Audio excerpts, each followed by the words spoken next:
again, thank the organizers for this kind invitation to visit this beautiful institute. Okay, so the questions I'll be discussing today are related to embedding tori as maximal tori in semi-simple groups. So I will very soon restrict myself to very special cases of this question. And these questions have been considered in various contexts by people before. One of the main motivating paper for this article is, this is Prasad Rapinchuk.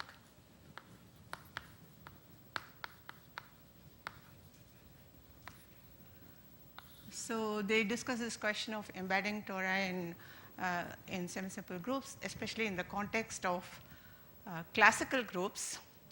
And the motivation for the discussion of the questions and related Hasse principles come from certain discussions of commensurability for certain locally symmetric spaces. That's where the motivation comes from. And subsequent to the paper of Prasad Rapinchuk, there is this thesis of Ting-Yu Lee, where she constructs a very nice embedding functor. I will rather call it as oriented, that is something new in this, oriented embedding functor.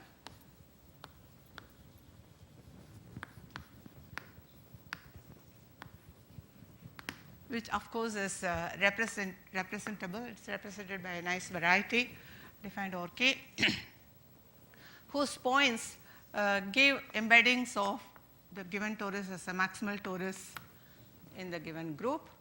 So the points of this variety are given by these embeddings, and therefore if one is looking at some kind of Hasse principle for local embeddings versus global embeddings, it reduces to whether this variety satisfies Hasse principle. But this variety is something very nice. This is a homogeneous space, homogeneous under the adjoint action of G.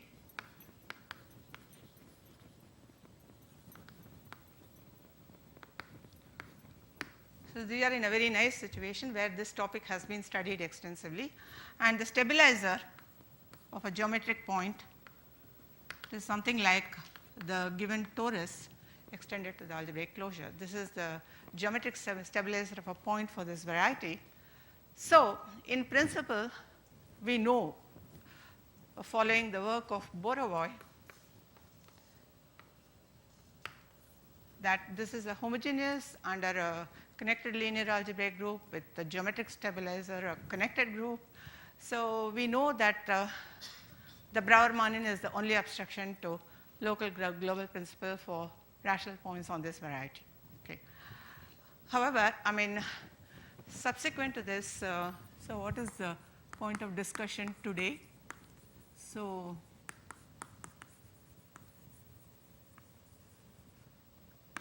and Ting-Yu Lee and myself.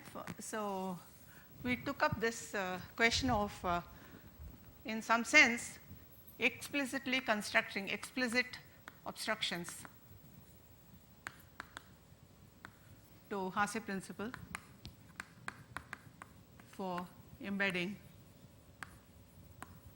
tori in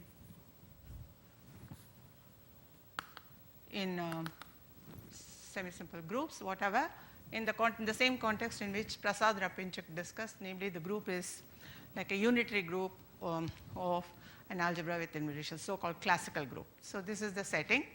So in some sense, you can think of it as just making explicit the Borovoy's abstraction, but I'll explain a little bit when I explain the abstraction, what is its connection with Borovoy's abstraction and so on.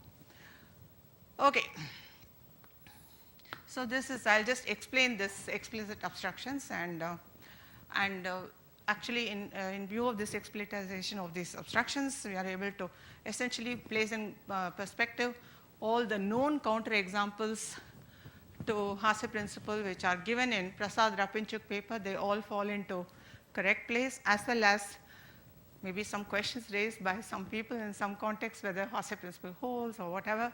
We can answer these questions because of this explicit constructions.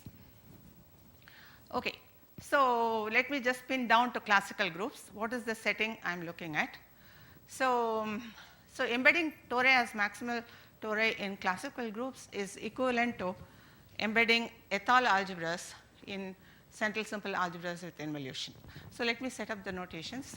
Suppose A is a central simple algebra. I will use this contraction central simple algebra over a field L, and tau is an involution on A. So this is an involution of either kind.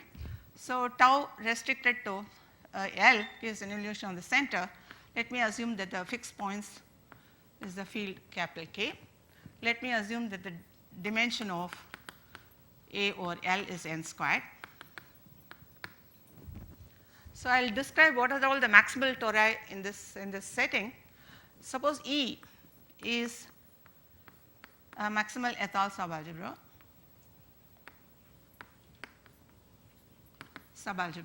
and with the property that the tau restricts to an involution on E. It takes E into itself, and let me denote by, just for future use, let me denote the restriction of tau to E as the involution sigma. Sigma is the same as tau restricted to E, and then we can let me put this condition.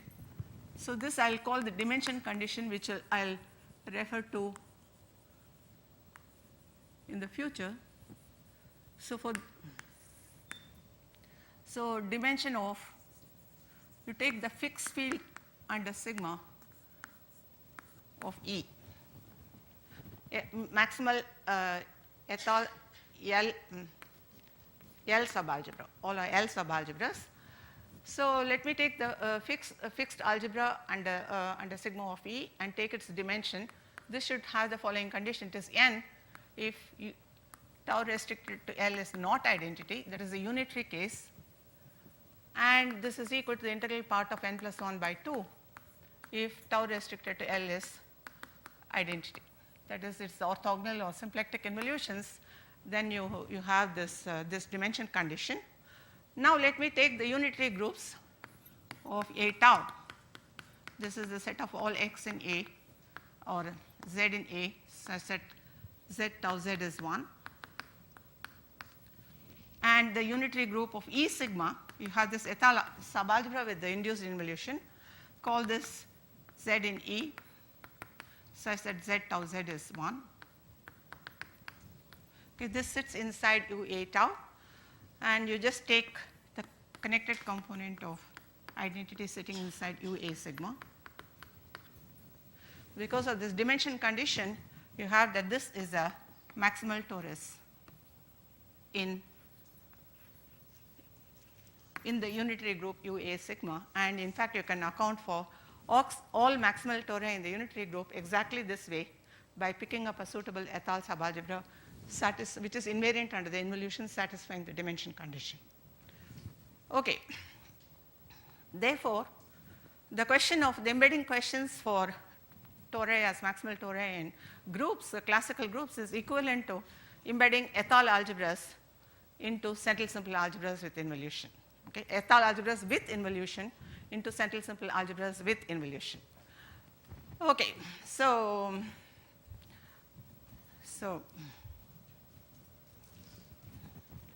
okay, and therefore Hasse principle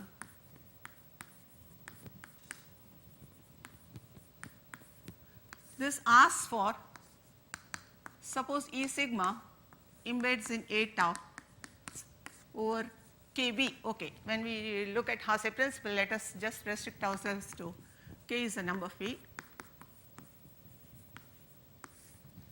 and you take an étale algebra with involution and a central simple algebra with an involution, all L algebras, and so let me just fix a notation that E sigma is an étale L algebra with an involution.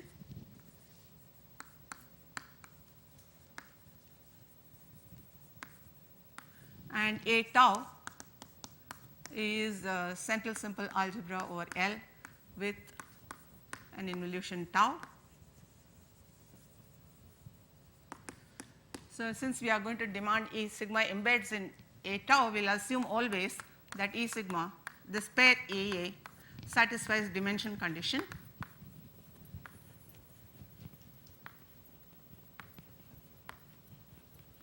So, this will be the standard notations at the background.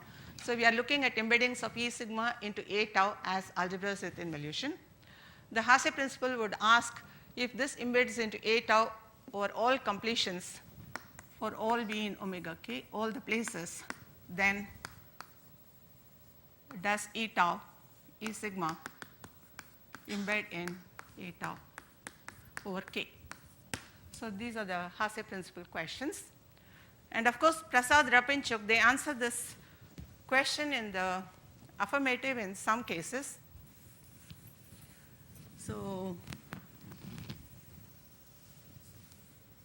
So they give, in fact, the answers they give in certain generic cases were sufficient for them to go ahead with the differential geometric applications. They assume that the Étale algebra E over K is actually a field extension. Okay? It's not an eta with a split factor, but it's a genuine field extension. This is sort of generic case. In this case, they say that in the case of unitary involution, there is Hasse principle. That is, if locally if it is embedded, then it can be embedded globally. That is the case with unitary involution, and symplectic, no conditions at all. There is always an embedding. This is not very surprising because as I explain later, what does it mean to have an embedding? Basically, the only thing it uses is that if you take, for instance, totally imaginary number field, then on a central simple algebra, there is a unique symplectic involution. Okay? There is no choice. This is from Kneser and the triviality of H1 and so on. There is a unique symplectic involution from which it will automatically follow that local embeddings give global embeddings. In the case of if the base field has orderings, then you have to put some conditions on the real places. Then you have this automatically. But in the orthogonal case is the tricky one. There, they say there is a Hasse principle if A is the split algebra, that is your involution which is orthogonal is given by a genuine quadratic form, or it is A is non-split, maybe index 2, but the degree of the algebra is 2m with m odd. Okay, this is a special case of even dimension. In this case, they say when there is once again a Hasse principle. And then they give a host of examples where none of these conditions satisfy and there is no Hasse principle. So this was what was known before. Okay, so we begin at this point to look at this question. So write down some basic data. What does it mean that E sigma is embedded in A tau to start with? Fixed notations. First of all, if suppose, so if you are going to think of E sigma embedding in A tau locally at all completions, first of all, E has to embed in EA as a maximal subalgebra everywhere locally, which gives automatically a condition on the algebra that E embeds in A. There is no obstruction to embedding E in A. So you can always fix an embedding of E in A, no problem. So fix an embedding of E in A as a maximal as L algebra. So this necessary condition has to be satisfied if ever there is a local embedding and so on. Let us fix this embedding. Now, it is not hard to see that you are given some involution sigma on E. So you can embed this with respect to epsilon on A theta for some involution theta on A.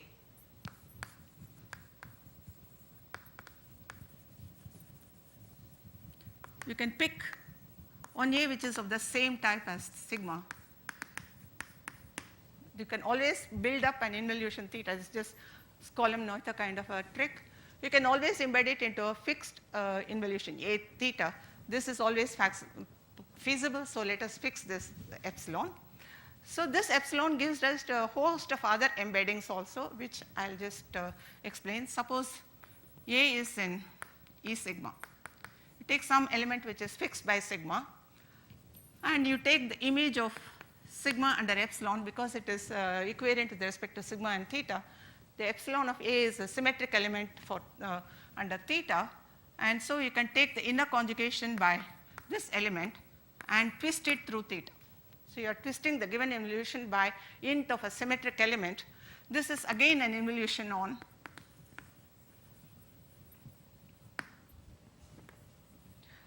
A tau, A theta. This is an involution on A. Not only that, because this is twisted like this, epsilon itself gives an embedding of E sigma in A theta A as well. These are all possible embeddings, twisting through elements which are images of symmetric elements. So you get a host of embeddings of E sigma in A theta A. Now, the fact is that, which is not difficult to see again, if E sigma embeds in A tau, so we have an explicit data to look for in this case. What does it mean? There is an embedding. If and only if there exists an A in F star such that you have an isomorphism of A theta A with A tau. So one way is clear. If these two are isomorphic, E sigma embeds here, you can compose it with here, you have an embedding of E sigma in A tau. No problem, right? Any question? Okay, so E sigma. So the invariant elements of under E, I just denote by E sigma, the invariant elements. That's why if you take image under an element E, the twist is again an involution, because it's invariant under theta. Good. So if these two are isomorphic, because E sigma embeds, you can compose, you get an embedding. But it is, the converse is also true. If there is an embedding, you can get a twist such that this is isomorphic to this. So this is very good. So we have a criterion in some sense where to look for. And when you have an isomorphism of these two algebras with involution, by Skolem noether it is always given by some int alpha, correct? Because A to A, it is an automorphism of L algebra, it is given by inner conjugation by alpha. So all that you are looking for is an element A in F and an alpha in A star, such that this is an isomorphism. This is equivalent to embedding E sigma in A tau. Good. Okay, so let me describe some necessary conditions for embedding embedding E sigma in A tau. So the only difficult cases are when the algebra is orthogonal and degree is even. Okay, there you have more invariants coming up. Suppose A tau orthogonal. So I'm just going to give a discriminant condition for embedding. The level 1 is already assumed. There is a dimension condition which I have already assumed blanket. So the next is the discriminant condition. This applies only when tau is orthogonal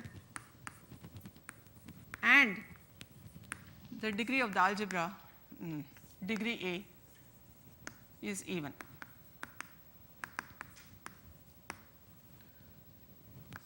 So even degree algebras with orthogonal involution. In this case, you have the so-called Clifford algebra of this algebra with involution. So if you have a quadratic form, you have the notion of a Clifford algebra. But in the case of an algebra with involution, you don't have notion of a full Clifford algebra, but you have the notion of the even Clifford algebra. The even Clifford algebra has a descent, which we call the Clifford algebra or the algebra with involution. If you want to correspond with quadratic forms, it should be thought of as the even Clifford algebra. So you have the even Clifford algebra, and in fact the center of the even Clifford algebra will denote by Z A tau for simplicity. Z A tau always stands for the center of the even Clifford algebra. This is called the discriminant algebra of A tau, and in fact it is a Étale quadratic algebra over the base field K. So you have the discriminant algebra. On the other hand, from the Étale algebra E sigma, you also, can I erase this?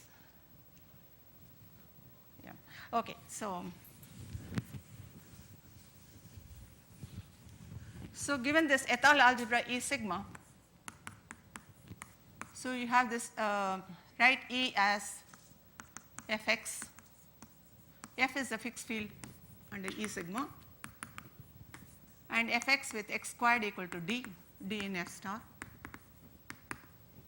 And let me denote by delta y the discriminant algebra of this étale algebra. This is simply k y, where y squared is minus 1 to the power.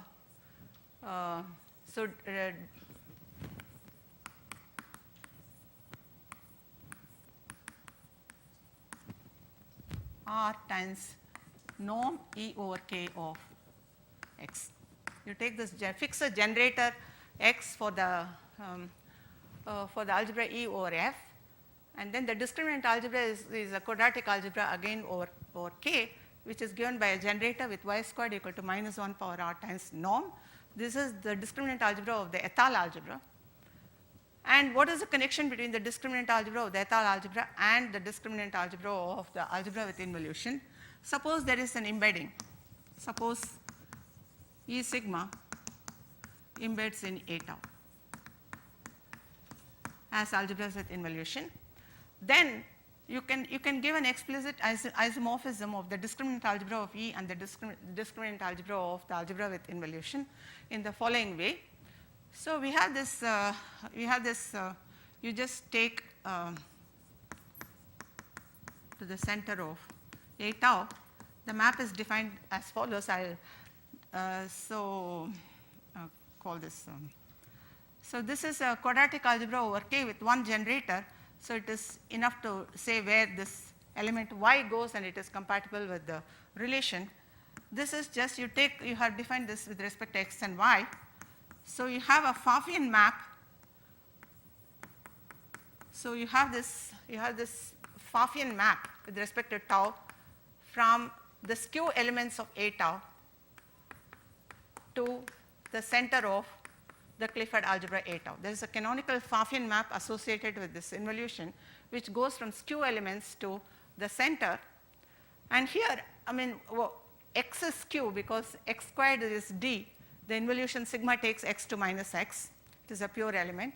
The image of under epsilon of x is a skew element. So you can take the Pfaffian of the skew element, it lands in the center. You can check that if you start with an embedding, this y squared equal to norm, that condition is satisfied in the image. So you get actually an isomorphism of the discriminant algebra of E with the discriminant algebra of A tau. So you have a necessary condition for embedding E sigma in A tau. Okay, so now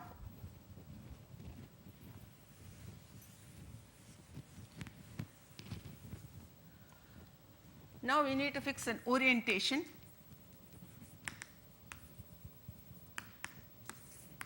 So this is the one which was not intrinsically in the work of Prasad Rapinchuk, and it was built into the setting of embedding functor by Ting-Yu Lee. But we are just going to describe the orientation explicitly in terms of algebras with involution. That's the point. So abstractly, with respect to root datum and so on, it is already implicit in the work of Ting-Yu. So I'll just say when is some embedding E sigma in A tau is oriented. This is what I want to define. When is an so for that we just need to fix some basic orientations. So let us just so we have this basic embeddings epsilon of E sigma into A theta. So this gives an isomorphism of delta E with center of A theta. So you may say that we are fixing this isomorphism using x, y, so on, so many parameters involved. Anyway, we need to fix an isomorphism of these two algebras. There are not so many choices. Okay. This is an étale algebra over K. This is also an étale algebra over K. You can just twist it at the most by the automorphism. Okay. So all these choices mean we are pinning down one of the two. That's all. Okay, which is needed to fix the orientation. So this gives rise to orientation which we fix once and for all. We fix epsilon u, and this u also naturally leads to an embedding of an isomorphism with the twisted involution, which I call UA. All these are given datas once you fix this embedding epsilon. Having fixed this, suppose A tau. So you are given E sigma and A tau, and you are going to discuss when is there an embedding of E sigma in A tau. Of course, necessary condition is that the discriminant algebra is isomorphic to Z A tau. I have already said 2 ethyl algebras, if they are locally isomorphic, they have to be isomorphic. So the necessary condition is that delta E is isomorphic to center of A tau. So fix an isomorphism of the center of E with the discriminant algebra of A tau, the center of the Clifford algebra. This nu will be called the orientation. Okay, we will fix a global orientation, which means an isomorphism of delta E with the center is fixed. Once you fix this orientation, then we say an embedding is an oriented embedding.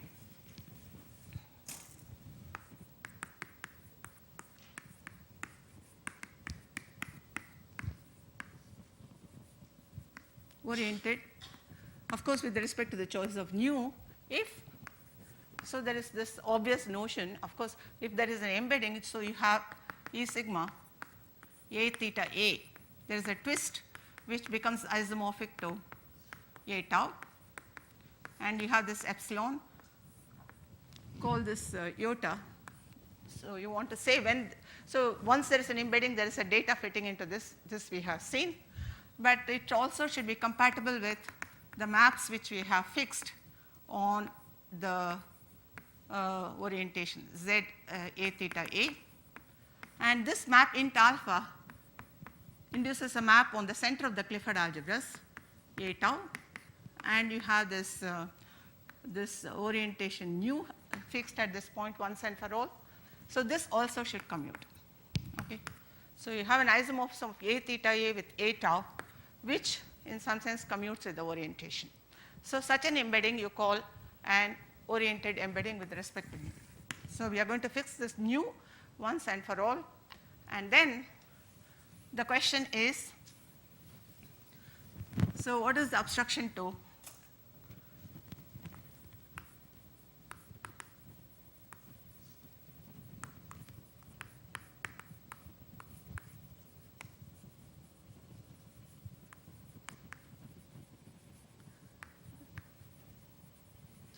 So now one wants to study the obstruction to Hasse principle for oriented embeddings of E sigma and A tau. Let's keep in mind, I just defined orientation, all these things, discriminants and so on, only in the case when the involution is orthogonal and the degree is even.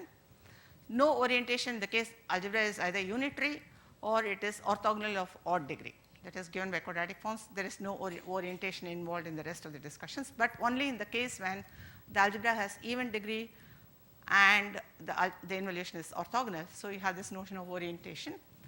So now I'll just give you a recipe. What is the obstruction group? So,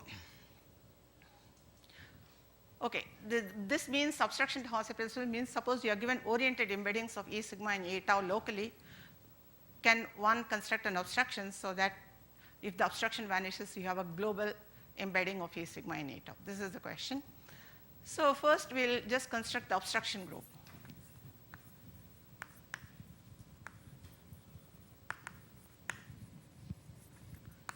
So which is, this only depends on, we'll see for reasons obvious when you go through Borovoy, that it depends only on the E sigma or the torus. It doesn't depend on which group you are embedding.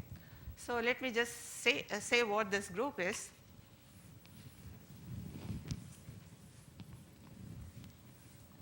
So you have this algebra E. This is an ethyl algebra, L algebra. So let me write this as product of some, I don't say product of field extensions. Either each EI is a field or it is a product of two fields which are swapped by sigma. Okay? I just want to group them like this. And then the fixed field under sigma will be, these are field extensions. Okay? is a product of Étale algebras with the property that EI over K is a field or a product of two fields swapped by sigma.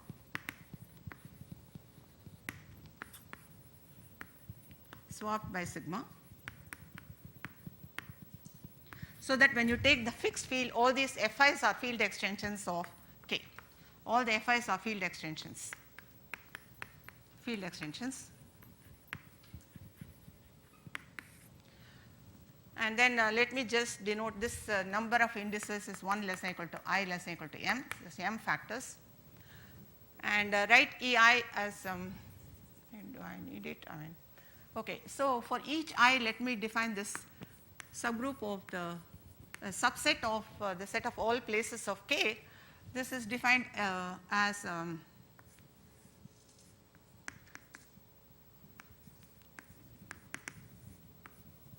take the idea of this omega I is you take all the places such that EI over Fi is split over that place. Okay.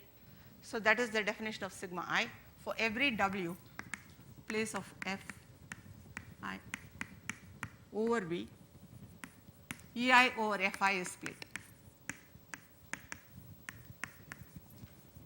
So this is the definition of the subset omega I of omega K. And so let me just define this obstruction group essentially. So you take Z mod to Z power m, and you take any element x in this, x is a tuple, x1, x2, xm. So this gives just a partition of 1 to up to m.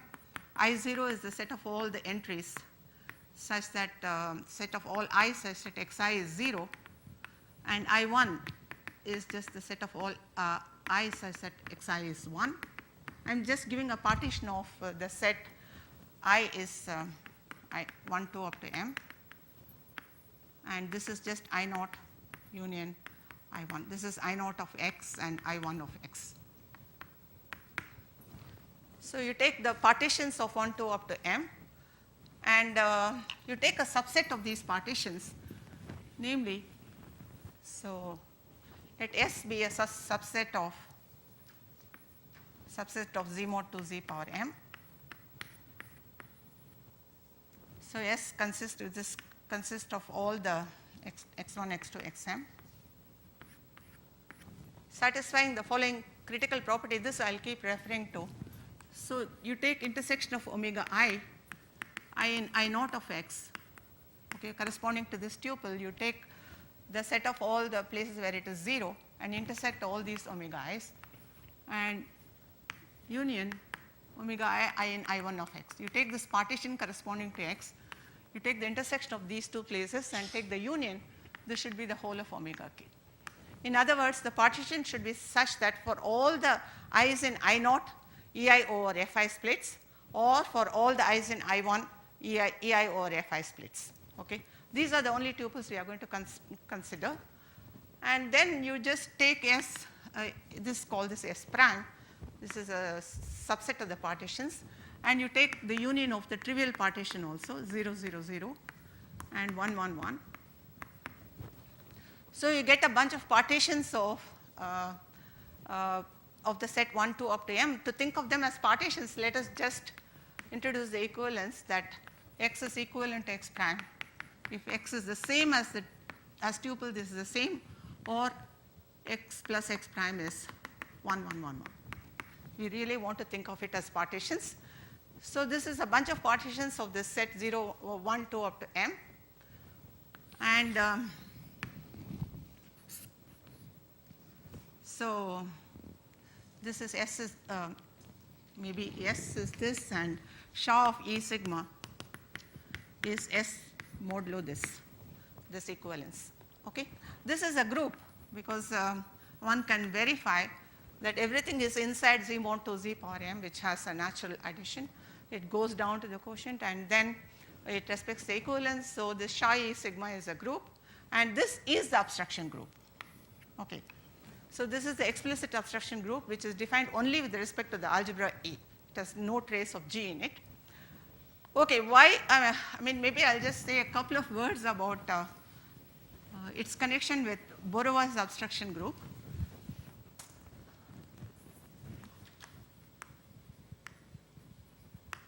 His obstruction group, I don't know what you call, some Brouwer X. This is the Russian B. It's the Brouwer X. So what you do is you just take the Brouwer group of X. They call it the algebraic Brouwer group of X. Okay? You take the Brouwer group of X to Brouwer group of X k bar. We have seen this. The kernel is Brouwer 1 of X, those which are killed over the algebraic closure. And then Brouwer 1 of X, you go modulo the image of Brouwer K, the base field, the constant classes. This is called the algebraic Brouwer group, but this is a subgroup. So this is the Brouwer X, and this is a subgroup of the algebraic Brouwer group of X, which consists of all the Brouwer group elements which locally are constant classes. It doesn't depend on the points you choose to evaluate.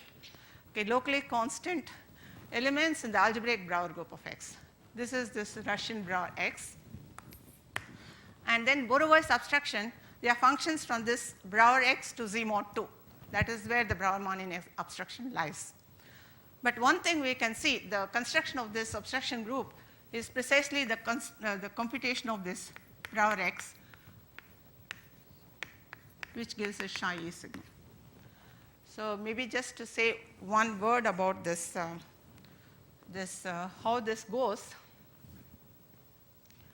Okay, so you have this embedding functor, this space, which is homogeneous under the adjoint action of the unitary group G, and the stabilizer is simply the torus, given torus T. But then this lifts to an action is homogeneous. This adjoint action can be lifted to the simply connected cover, homogeneous under G is the unitary group. You can take the corresponding simply connected group associated to G.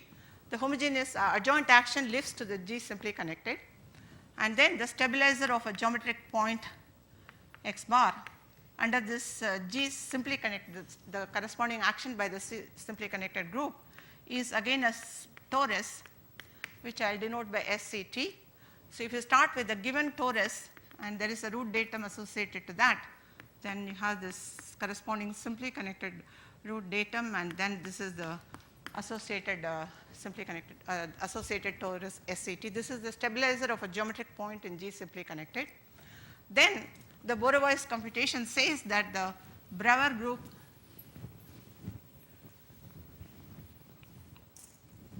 this Brouwer of X is SHA-2 of K with for the hypercohomology.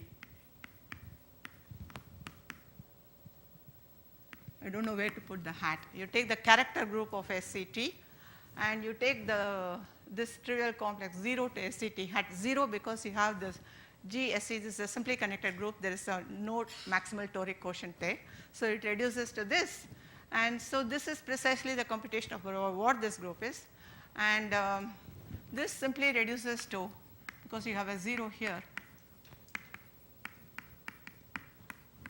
the SHA-1 of the character group of this SCT, and that is precisely the computation psi E sigma which we have done. Okay? This is exactly the obstruction group which Borowa defines, which is explicitly computed in terms of the Étale algebra E. Okay. Now, we will give the obstruction map for existence of rational points or obstruction to Hasse principle to define the obstruction map.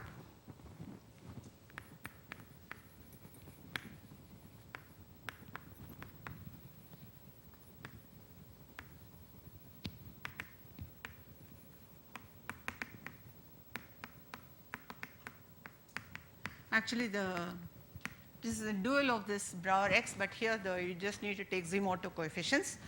So this is again explicit. So how do you define this map?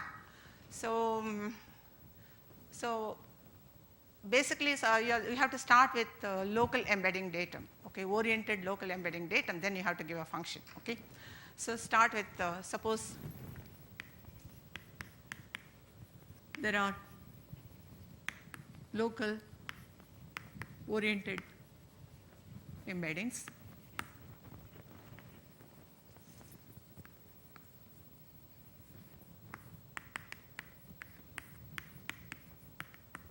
Over KB. Suppose there are local oriented embeddings. So I'll just want to define some parameters with respect to this. We know if there is a local, any embedding at all, you have this alpha V in AV star units.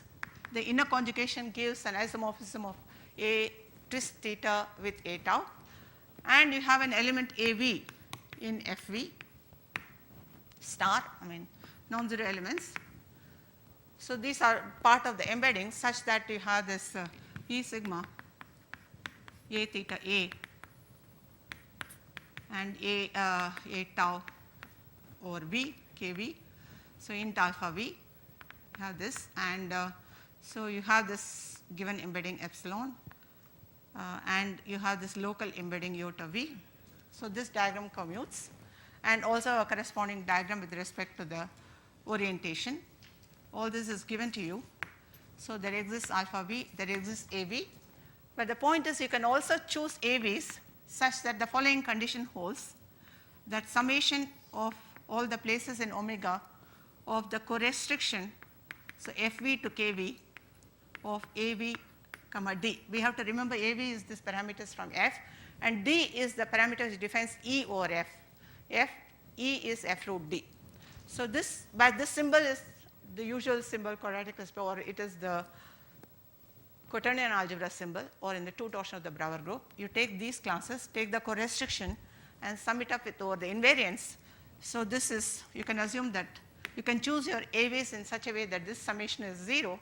This is not instant, but this is a consequence of certain computations on the Clifford algebras of twists. Okay, if you use that, then you can adjust so that you can choose these AVs with this property. So this is the local embedding datum which we are given. So for every V, you are given this AV. Suppose AVs are given FV for the whole satisfying all these conditions, satisfying all this data on the right, that is the oriented embedding together with this summation. And in other words, I mean, you can assume that there are only finitely many of these which are non-zero and the sum is 0. Well, if you are given this, I am going to define this datum. I will define a function, call this the local embedding datum. This could be thought of as, we didn't track it rigorously, could be thought of as representing points of this embedding functor locally. Okay. Okay, so I'll just define a function FA from SHA of E sigma to Z mod 2, given this local embedding data, which are all explicit in terms of what I have explained. So I'll define this function FA from the SHA group to Z mod 2Z. What is this function? FA of, so this consists of partitions, classes of partitions, right? SHA E sigma is described in terms of the partitions. Here, I just sum it over I in I naught, these indices in I naught, summation V in omega k of the same summation, co-restriction, except now I'm just going to take over these Fi over Kv, AIV di. Okay. So A is a tuple because you have an extraction E over K. So there's a bunch of DIs given, and F is product Fi. There are a bunch of AIVs given. So I just take AIV di, take the co-restriction over this and sum it up over all places, but just for the indices I in I naught. This is the partition which helps to distinguish. Okay. So if you take all the i's, then you get it as 0. The summation is 0. But you restrict to the partition I naught and sum it up over this. This is an element in Z mod 2.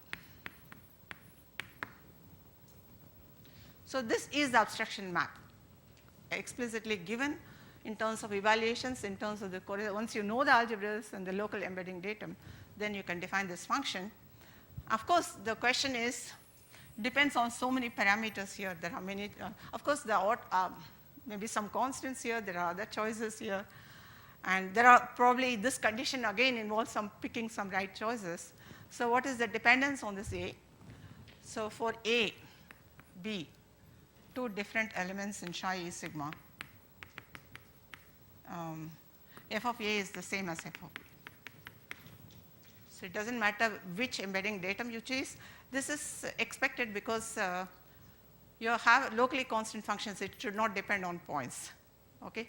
So we directly verify that this function f A is independent of the local datum which is chosen. It's the same function. So given locally embeddable algebra, so you have constructed a function f. So call this function as f, which is from Shah E sigma to Z mod 2.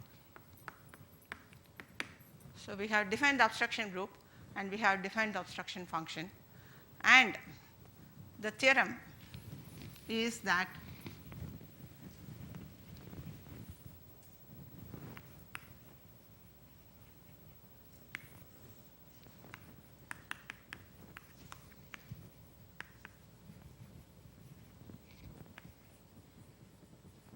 admits local oriented embeddings in A tau. I mean, suppose then E sigma embeds in E tau globally if and only if the abstraction function is identically 0. The function vanishing is equivalent to existence of a global embedding. So you have pinpointed the abstraction. Okay. So we have traced the Shah group to be the same as Borovoy's Shah group. And if you trace this function, this requires some amount of combinatorial skill to prove this theorem. It's elementary combinatorial, but it's not, it's tough. So we are given the function, and you don't need to prove it if you identify this function as the Brouwer-Marnin specialization, as the same as Brouwer-Marnin pairing. If you can do that, then you don't have to do this computation. Once you have constructed the group, you have then, and this function is identified with that, then you have explicit abstraction. But we didn't do it, and the isomorphism with the Brouwer group involves this SHA-2, which involves some hypercohomology connecting map and so on and so forth. So it's not so obvious what the evaluation map is for the Brouwer group and the local points. Okay? So what we do is essentially we give an alternate proof of Borovoy. That's what I would say. We directly prove this is the function, this is the abstraction. Of course, since the abstraction group is the same, the Brouwer-Marnin specialization as well as these functions, their vanishings are equivalent. Okay? One vanishes if and only if the other one vanishes. We do not know they are the same. They both are in some sense naturally defined. Probably they are the same, but without matching, we just directly prove this is the abstraction function. Because I'm always asked this question, how does it correspond to what Borovoy has done? So this is the explanation. Okay, so maybe I'll give some consequences and stop.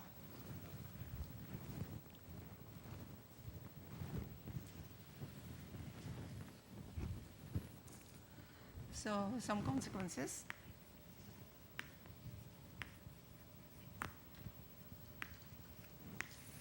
So many of the examples which are cited in Platonov-Rapinchuk, they give trouble with respect to orientation. There are local embeddings, but you cannot preserve an given orientation, and therefore there is an abstraction to points and so on. So there are two cases. Suppose, so this Shah E sigma, this group itself is trivial under some conditions if one of the two conditions is satisfied, namely if E over K is a field extension.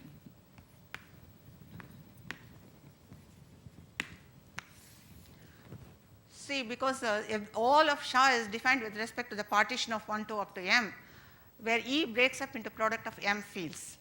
So E is a field extension, the set I is a single element set. There are no partitions other than the trivial partitions. the Shah group is 0 automatically. So this is the case discussed in Prasad-Rapinchuk case, this thing for the unitary ones and so on. So this Shah group is trivial. In this case, local oriented embedding implies global embedding, and there is no orientation in the case, many cases like unitary or orthogonal, odd orthogonal and so on. In these cases, if E over K is a field extension, local embedding implies global embeddings. There is one more case where this Shah E sigma is 0 if there exists the place such that V is not in omega I for any I, for every I. It avoids all these, this omega I sets are the coordinates where EI or FI is split. Okay. For every place, okay, suppose this is non-split, okay, EI or it is not in any of these places, then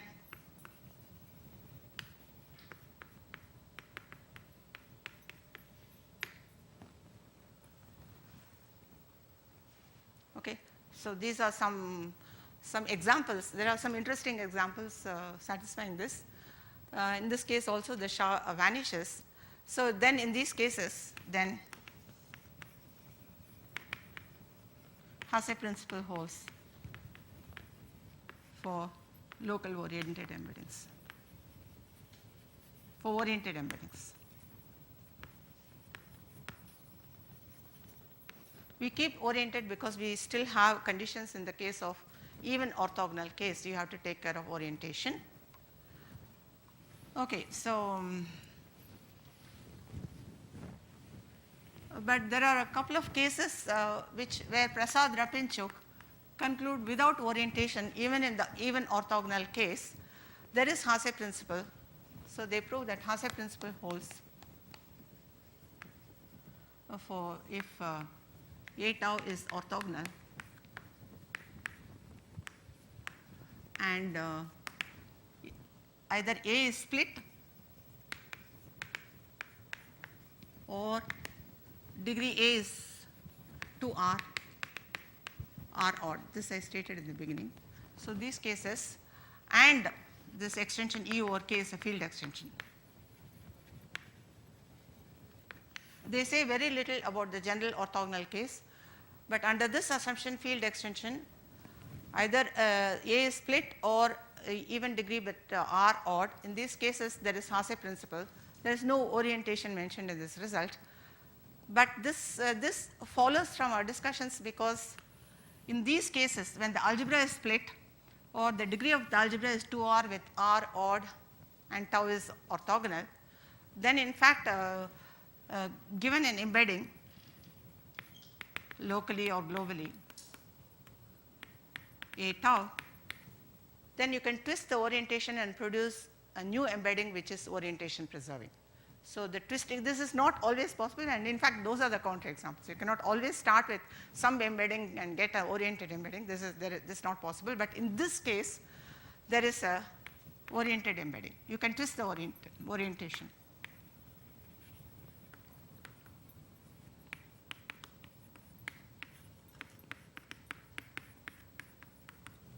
So really orientation is no problem at all in this case. So you can drop the orientation. This is in fact stated already in Prasad-Rapinchuk, this case without an orientation. The reason is that we don't need the condition of oriented embedding. You can twist and get oriented embeddings locally. Okay, and there is one more case. So suppose E over Q is a CM et al. Algebra,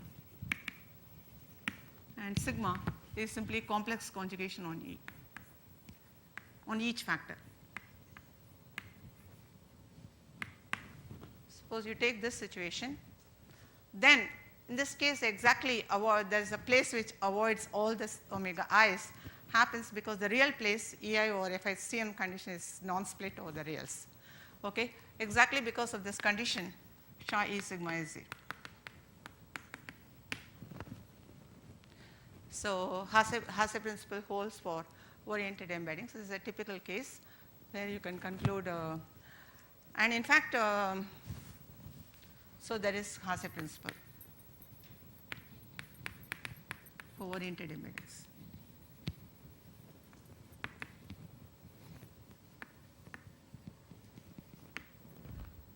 And in fact, the following question was asked by, I think it was raised by Sayre, and also some number theorists were interested in. In the following case, so E is as above, CM et al. Algebra. And suppose A tau is orthogonal and positive definite involution,